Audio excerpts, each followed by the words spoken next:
नमस्कार। हिंदुस्तानी शास्त्रीय संगीत में आप सभी का मेरे YouTube चैनल में भरपूर स्वागत है। मैं रूपा सिन्हा आज कुछ शास्त्रीय संगीत से संबंधित बातें करूंगी। मेरा विषय रहेगा आज तानपुरा तंबूरा कि भारतीय शास्त्रीय संगीत में, उत्तर भारतीय शास्त्रीय संगीत में तानपुरा का क्या स्थान है। यह बहुत ही महत्वपूर्ण है और गायन वादन सभी में यह एक उच्चतम स्थान रखता है।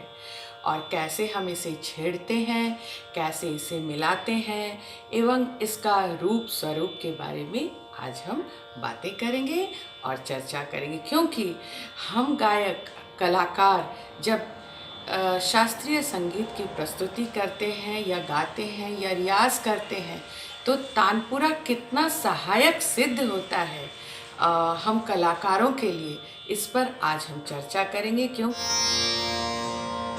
यह तानपुरा है और तानपुरा को हम जब देखते हैं कि ये गोल भाग है, इसका जो ये गोल पोर्शन है, इसे हम क्या कहते हैं? तुम्बा।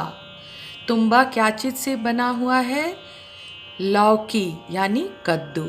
इसकी खेती होती है, खास करके तंबूरे बनाने के लिए स्पेशली लौकी कद्दू की खेती होती है और इसे तानपुरा बनता है, तंबूरा बनता है। कद्दू को काट दिया जाता है गोल करके आधा और लकड़ी के इस भाग से जोड़ दिया जाता है। इस भाग को जोड़ने की जो भाग है इसे हम क्या कहते हैं? तबली। ये चारों तार जो ऊपर से जाते हैं, ये जो हम देख रहे हैं ब्रिज, इसे घोड़ी घुरज कहते हैं। ये एक ब्रिज है जिसके ऊपर से चारों तार गया हुआ है। ये जो है, ये घुरज के बाद ये सब जो लगे हुए हैं, ये जो मैं पंचम में मिलाई या स को जो मिला रही हूँ, इसको और परफेक्शन करने के लिए ये दिए हुए हैं, ये सब दिए हुए हैं। ये जो हंस के जो हम देख रहे हैं, ये सब दिए हुए हैं। और ये धागा जो तार में लगे हुए हैं, ज्वारी भी कहते हैं इसे। और इसमें क्या है कि जब हम तार को मिलाते हैं तो झंकृत होते हैं। इस धागे से तानपुरे के तार जो है वह झंकृत होते हैं, झंकार पैदा करती है इसमें से।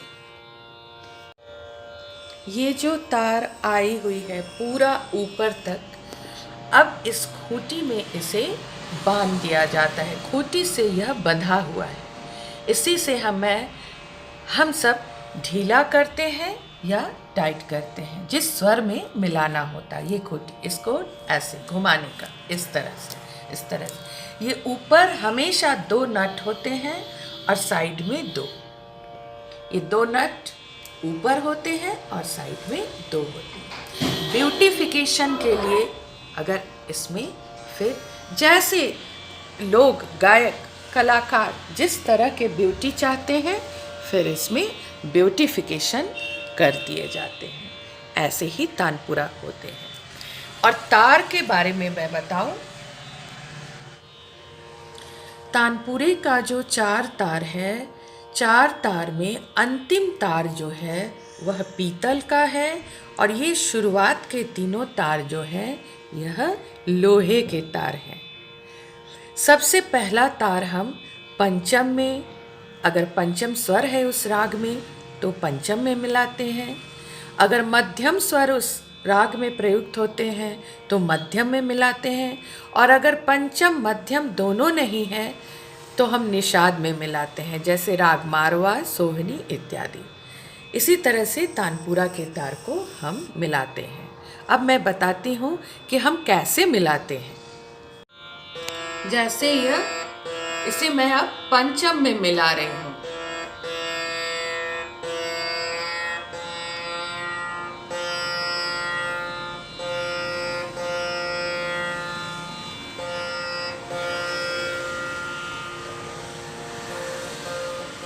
झंकृत करने के लिए ज्वारी को मिलाई।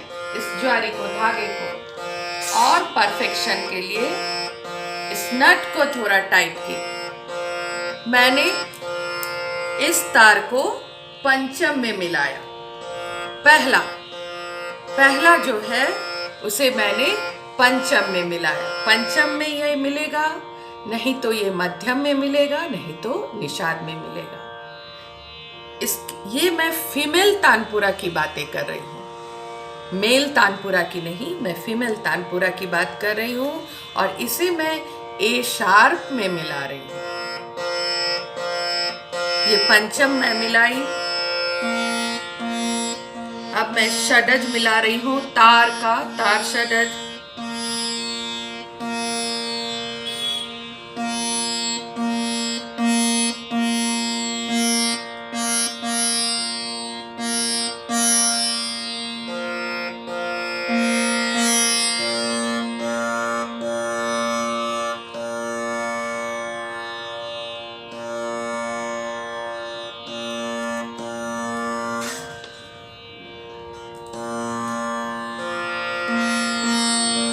इस नट को हम इस तरह से घुमाते हैं, इस तरह से करते हैं।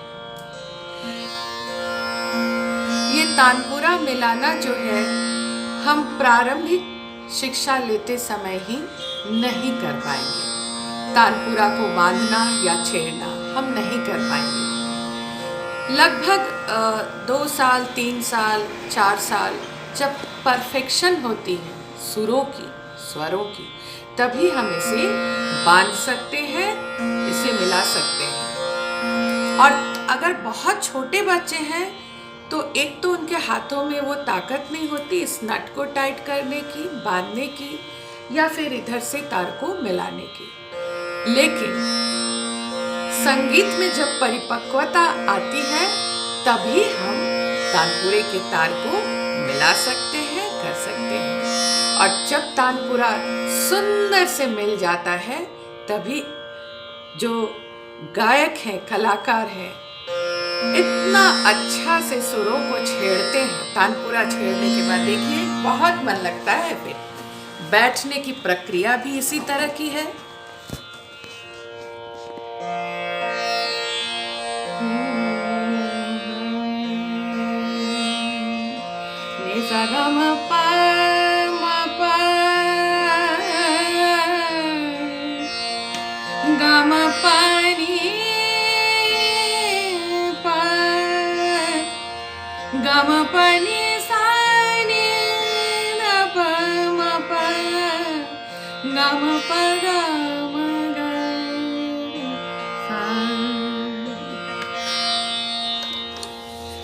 गाने में अलग ही आनंद आ जाता है। इसी तरह से ये 4 स्ट्रिंग्स, 4 स्ट्रिंग्स के तानपुरा हैं।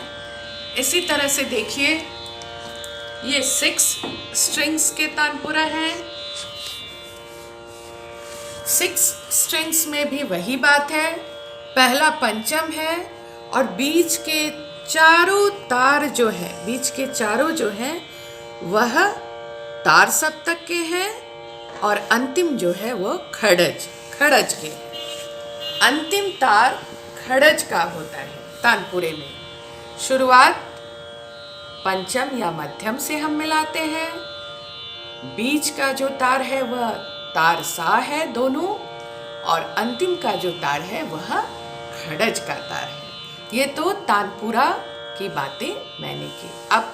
अभी इस आधुनिक काल में तानपुरा के बाद अब तानपुरी भी आ चुका है, मैं आपको वो भी बताती हूँ। ये तानपुरी है और देखिए इसमें ये जो है ये पोर्शन बिल्कुल लकड़ी की है, इसमें वो कद्दू नहीं है।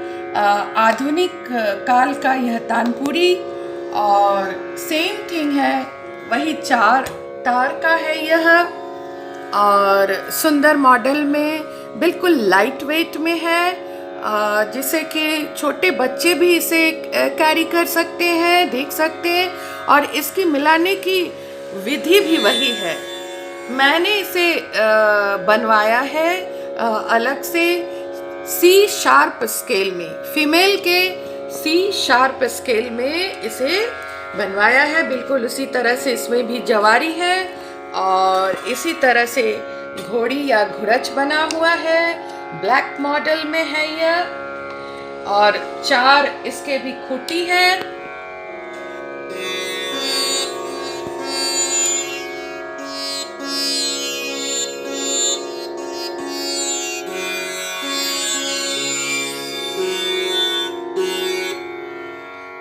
मैंने इसे मध्यम में मिलाया हुआ है, वो दोनों मैंने पंचम में दिखाई और ये मध्यम में मिलाया हुआ है, सी शार्प में है और बहुत सुंदर क्यूट सा यह है। और इसे हम तानपुरा नहीं तानपुरी कहते हैं। उसी तरह से हम बजाएंगे, मिडिल फिंगर को पहले लेंगे एंड देन ये फिंगर।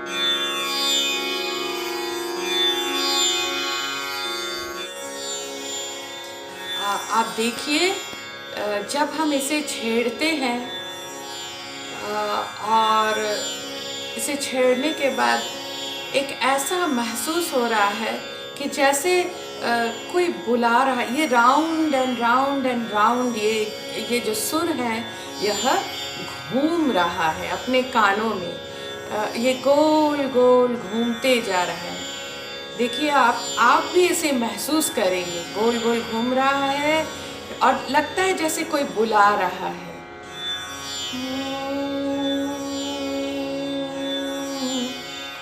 नानी सा गा मा गा मा दा नी दा मा पा दा मा गा रे सा